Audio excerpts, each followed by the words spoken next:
오늘 말씀은 세일산과 에돔을 향한 대적하신 하나님의 말씀이 에스겔에게 임한 내용입니다. 이 사실을 1절과 2절이 말하고 있죠. 그리고 3절과 4절에는 그 하나님의 예언의 말씀이 구체적으로 어떻게 임하게 되는지를 말하고 있습니다. 세일산아, 내가 너를 대적하여 내 손을 내 위에 펴서 내가 황무지와 공포의 대상이 되게 할지라. 4절, 내가 내 성읍들을 무너뜨리며 네가 황폐하게 되리니 네가 나를 여호와인 줄을 알리라. 참으로 무서운 하나님의 진노의 말씀인 것을 보게 됩니다. 그런데 그들이 그토록 하나님의 무서운 심판을 받게 되는 이유가 무엇입니까? 5절이 그것을 밝히고 있습니다. 5절을 다시 보면 네가 옛날부터 한을 품고 이스라엘 족속의 환난 때 곧 죄악의 마지막 때에 칼의 위력에 그들을 넘겼도다. 자, 이 말씀을 조금 우리가 이해하기 위해서 역사적 배경을 좀 얘기할 필요가 있습니다. 에돔 족속은 누구의 후예이죠? 에서의 후예입니다. 야곱과 에서 쌍둥이죠. 에서가 장자입니다. 그런데 야곱이 팥죽 한 그릇에 형으로부터 장자권을 샀고 훗날 어머니와 공모하여 아버지를 속이고 장자에게 주게 될 축복을 야곱이 가로채게 됐죠. 그로 말미암아 에서가 크게 통곡을 하고 아버지한테 조금이라도 축복을 같이 남아있으면 나를 축복해 달라고. 그러고는 기회를 엿보아 야곱을 죽이려고 하죠. 그 사실을 안 어머니 리브가가 야곱을 자기 친정 고향집으로 피신을 보내죠. 그리고 20년간 야곱은 거기에서 피신 생활을 했었습니다. 근데 거기서 외삼촌한테 홀대를 받고 외삼촌한테 속임을 당해서 노동이 착취되고 또 심지어 그 외삼촌만 아니라 자기 사촌 동생들도 육촌 동생들도 자기에 대해서 적대적으로 행동하는 것을 알게 되었을 때 그는 형이 기다리고 있는 자기를 죽이려고 원한을 품고 그들을 기다리고 있는 다시 가나안 땅으로 돌아가게 됐죠. 자, 그래서 그 소식을 듣고 형인 에서가 400명의 무사들을 거느리고 그가 오는 쪽을 향해서 마주 나왔던 이야기를 우리가 잘 알고 있습니다. 그래서 야곱이 이런저런 꾀를 내서 두 때로 자기 진영을 나누고 그다음에 첫 번째로 선발대로 물건을 보내고 양을 보내고 또 그다음 후발대로 보내고 이제 그러다가 야복강 나루터에서 밤새도록 어떤 사람과 씨름하다가 새벽녘에 그가 단순한 사람이 아니라 하나님인 것을 알게 되었고 그의 힙 조인트가 나갔고 그래서 쩔뚝거리기 시작을 하죠. 그리고 이름을 이스라엘로 바꿔 주셨고 자 그러고 이제 와서 형한테 그냥 직면해가지고 날 살려달라고 당신이 내가 보니까 하나님 같다고 밤새도록 씨름을 했으니 몰골이 어떻겠어요. 근데 참 기적적으로 형 에서가 그를 부둥켜 안고 둘이 울고 또 울면서 화해를 하게 됩니다. 자, 그래서 이제 야곱과 그의 자손들이 그 땅에서 다시 살기 시작을 하죠. 근데 이미 누굽니까? 에서는 아버지가 축복을 한다고 한 것이면 사실은 더 이상 같은 곳에 살 수 없으니까 에돔 세일산으로 거주를 옮깁니다. 그리고 거기에서 그의 후손들이 태어난 후손들이 에돔 족속이 된 것이죠. 그게 몇 년 전 얘기입니까? 지금 이건 이스라엘의 남왕조가 완전히 패망해서 언제입니까?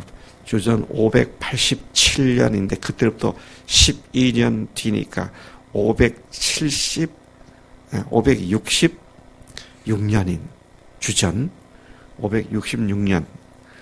근데 창세기에 나온 아브라함의 이야기는 그때로부터도 한 1500년이나 더 전에 한 2000년 전, 주전 2000년 전 또는 그 이상이 될 수 있는 그 옛날에 있었던 한을 품었다. 오늘 이 말씀이 내가 옛날부터 한을 품고, 한은 왜 품습니까?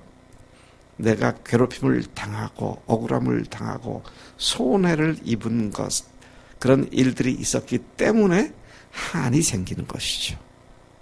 그런 것들이 쌓이고 쌓여서 풀리지 않는 한이 되어버리는 이런 상황인 것을 보게 됩니다. 에돔 족속은 이스라엘이 번성하고 번영할 때마다 저 땅은 원래 우리 땅이었는데 이제 그런 생각을 한 것이죠. 우리도 종종 그러지 않습니까?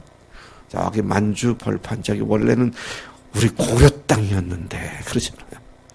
근데 역사를 얘기하는 것까지는 괜찮은데 그 다음에 역사를 얘기하면서 한을 품고 언젠가는 보복을 해야겠다.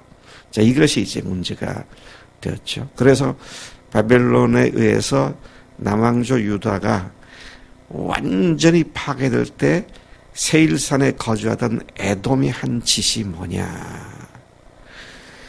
애굽을 끝까지 의지하고 있던 유다, 남왕조 유다를 완전히 패망시키려고 바벨론 군인이 다시 진격을 해왔을 때에 그들에게 길을 내주고 어서 가서 그들을 죽이라고.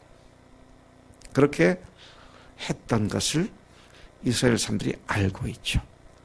에스겔도 알았습니다.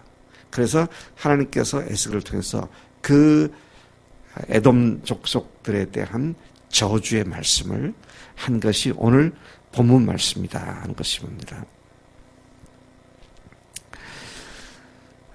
세일 땅으로 돌아와 살아가면서 에서 또는 그 자손들인 에돔 족속들의 마음속에는 억울함, 원통함, 분함, 분노, 미움이 자자손손 솟구쳐 그것이 한으로 쌓여갔다는 말인 것이죠. 예. 한이라는 것은 너무도 마음 깊이 새겨지기 때문에 사무쳐서 어떻게 됩니까?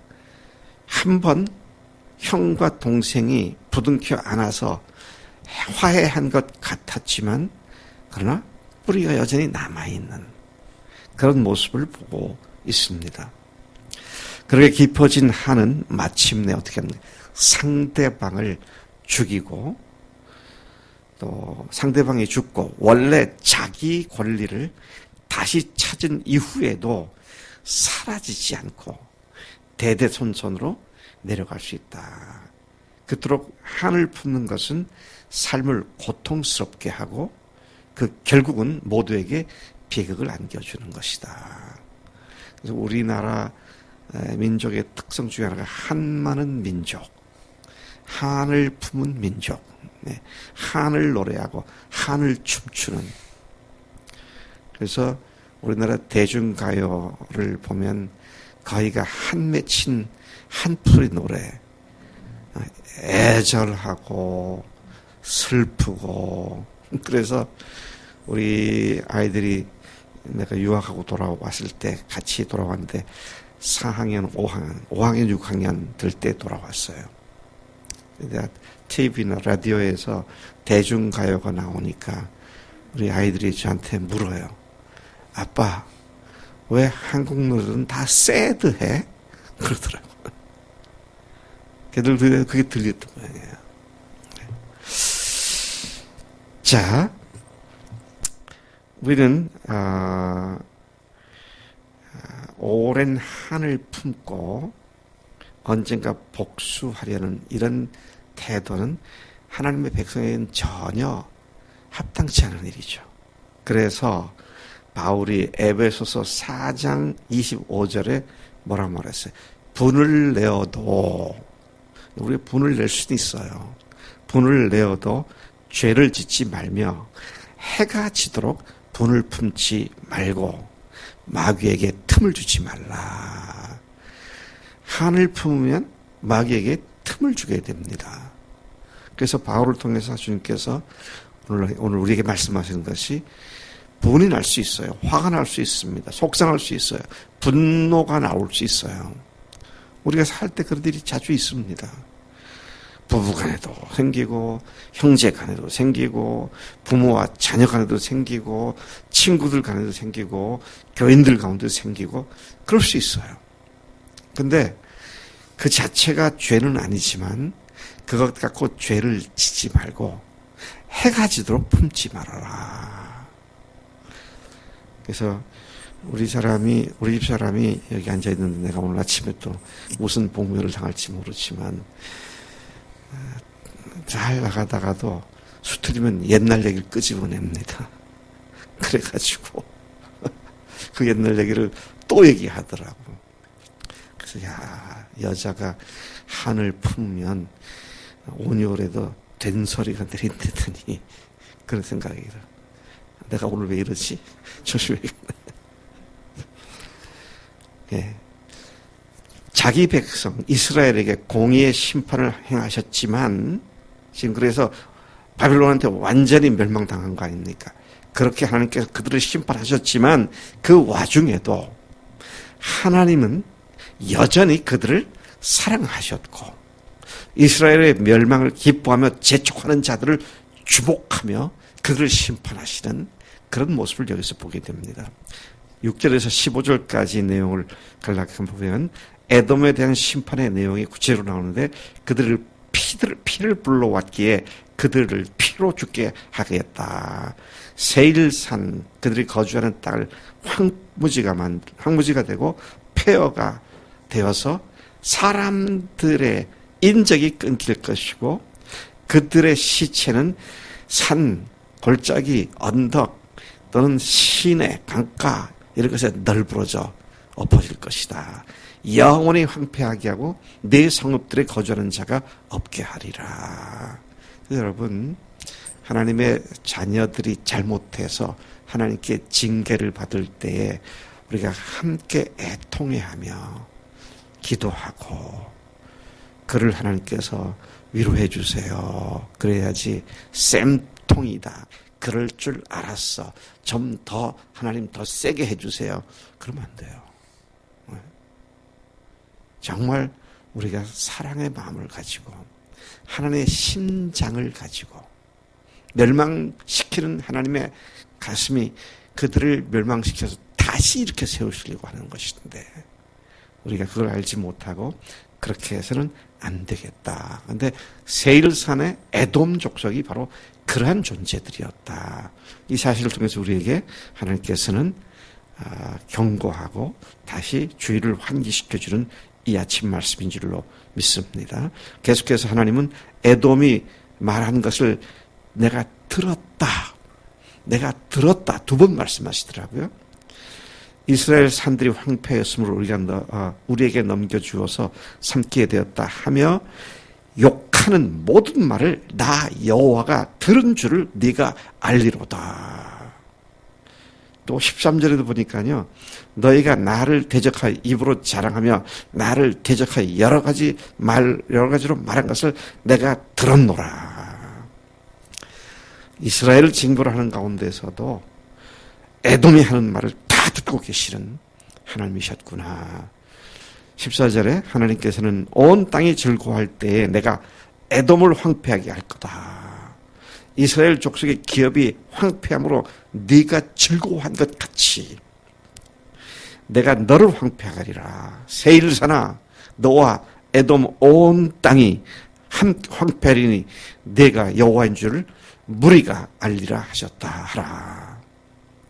우리가 하나님의 징벌을 받고 하나님의 채찍을 받는 형제들을 볼 때 함께 즐거워하면서 기뻐할 것이 아니라 애통해야 하고 그들을 위해서 기도해주고 또 오늘 이 말씀이 우리에게 강력하게 경고하는 것처럼 형제가 나에 대해서 잘못한 것이 있으면 화해를 했으면 그걸 끝내고 기억하지 말아야지. 계속 그걸 한을 품고 있으면 안 된다. 아까 제가 그랬죠. 역사는 기억하되 한은 품지 말아야 한다. 이 사실을 기억하면서 하나님의 지혜로 죄 짓는 일에 우리가 빠지지 않도록 이 아침에도 성령님 우리를 그렇게 지혜로운 하나님의 선한 백성이 되도록 오늘도 우리를 인도하신 줄 믿습니다. 내 속에 이와 반대로 작용하는 악한 마귀가 주는 습성들을 영원히 제거시켜 주십시오. 감사합니다. 그렇게 주 앞에 나가 기도해야 할 줄로 믿습니다. 하나님 아버지 감사합니다. 이 아침 하나님의 백성들이 망해 나자빠지는 것을 기뻐하고 손뼉치고 참으로 고소해하던 에돔을 향하여 하나님 그 심판하는 와중에서도 하나님의 사랑하는 이스라엘을 저주했던 그들을 반드시 심판하겠다고 하시는 주님의 말씀을 듣습니다. 하나님 우리가 형제 자매들의 연약함을 참으로 안타까워하며 그들을 위해서 기도하고 또 그들이 어려움을 당할 때 내가 회개할 자인 것처럼 회개하는 사랑의 마음으로 형제를 바라보는 우리 속에 정직한 영, 새로운 영을 날마다 새롭게 주시옵소서. 주님 분을 내어도 죄를 짓지 않고 해가 지도록 품는 그런 우리가 되지 않도록 우리 속에 정한 마음을 깨끗게 해 주실 줄로 믿습니다. 감사합니다. 예수님의 이름으로 기도로 쌉나이다. 아멘. 아멘.